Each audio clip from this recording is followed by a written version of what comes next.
the objective need to be very clear of what you want, Yeah. because a lot of people lost their life. Now, let me put the question to you like this. Okay. Say maybe you are the one who is fighting for equal right in terms of same sex in America. You are have this option of choosing this one or choosing the equality of the treatment of African American, irrespective of your gender or your sex. Which one would you prove? Before you respond to that, I want you to pay attention to the movement of Marcus Garvey. It was not about who you go to bed with. I don't want to say it's irrelevant, but compared to the suffering, to the genocide that African people are going through, have gone through, it is too minimal to replace that as the agenda for fight now. So this is what I'm actually afraid of, I see that what you're saying. perhaps somebody is giving us an objective to fight for, whereas we already know what we are fighting for. Help me with that. I see what you're saying. I see what you're saying. Yes. I believe that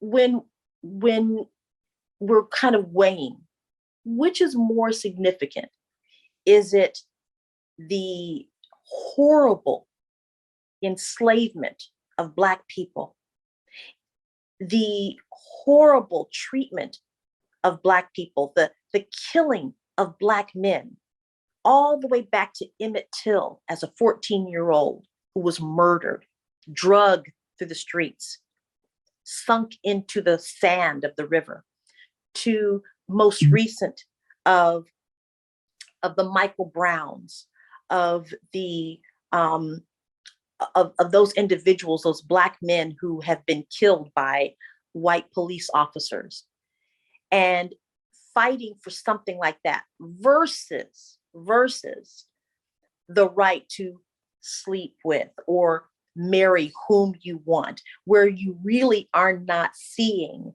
the type of violence and the type of oppression that you see from the acts of slavery and racism in America. Which one weighs heavier?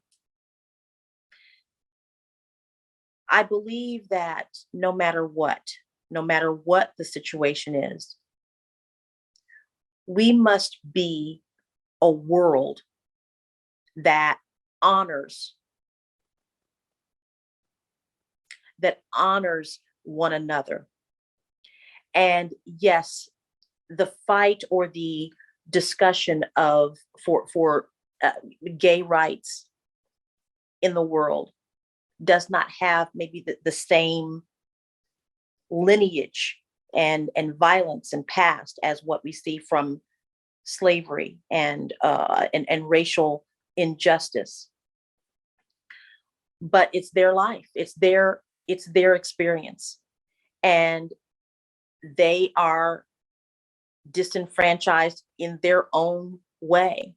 So I don't want to discredit their desire to have the life that they want to live. If they want to get married, if they want to have children, adopt children, have two fathers, two mothers, that type of thing.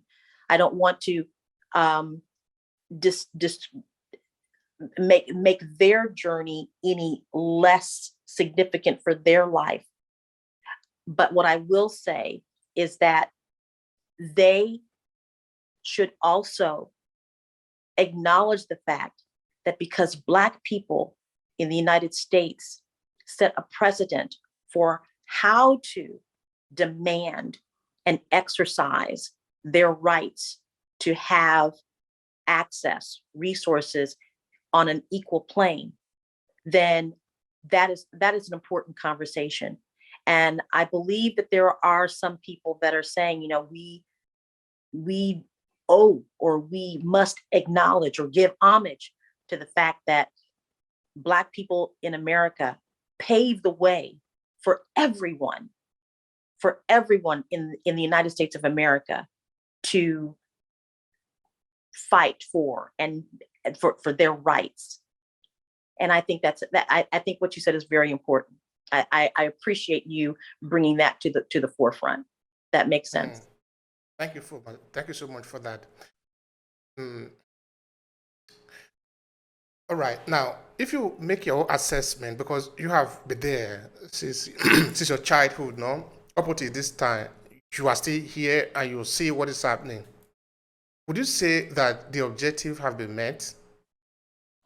No,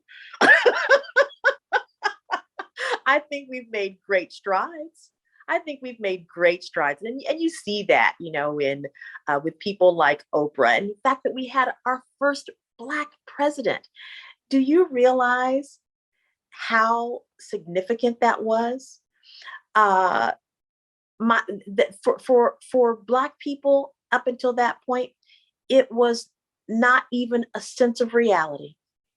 That was something that was just never going to happen. And I am so grateful that my parents were able to see that happen.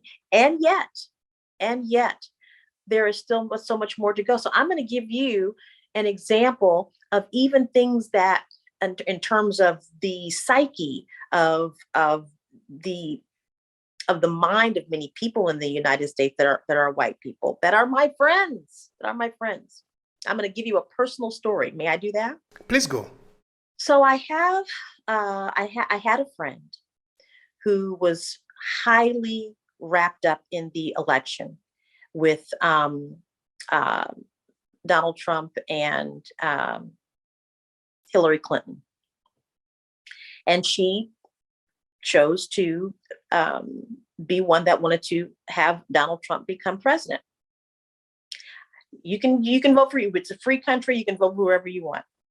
But what happened with this friendship is that it dissolved rapidly, because what came out of her was to blame me, to blame people like me, and to blame me personally for somehow threatening her livelihood.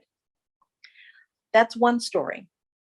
I have another story of a friend of mine who has since apologized profusely for making comments to me, such as, well, I was going to vote for Kamala Harris, but she got all angry Black woman on me.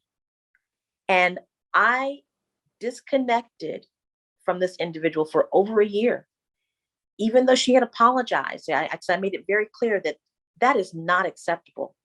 I'm angry, and that is not acceptable. And that is not the friendship that I thought we had. So in both those examples, here's the difference. One said, I get it. I was wrong. I'm going to educate myself on why I have these thoughts and unravel them. And I'm going to ask you, Bukeka, for your forgiveness. The other, no. Continue to say that you don't deserve reparations or anything like that. And I've cut that person off. So in answer to your question as to, what is it, have we changed?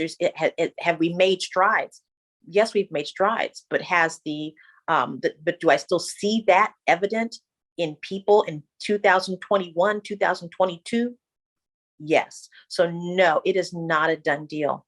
It is not a done deal. We still must continue to push the envelope. We still have to push the envelope. We still have to push people into recognizing. A few years back, I made a speech at a political gathering, and these were Democrats. So the more liberal, the more open thinking, you would think.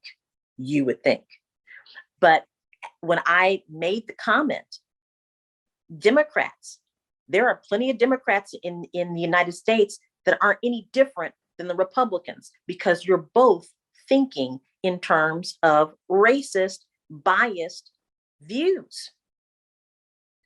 And at the end of it, a woman came up to me and said, do we really have to talk about racism? Do we really have to talk about slavery? Can't we just all get along? No, we must talk about this.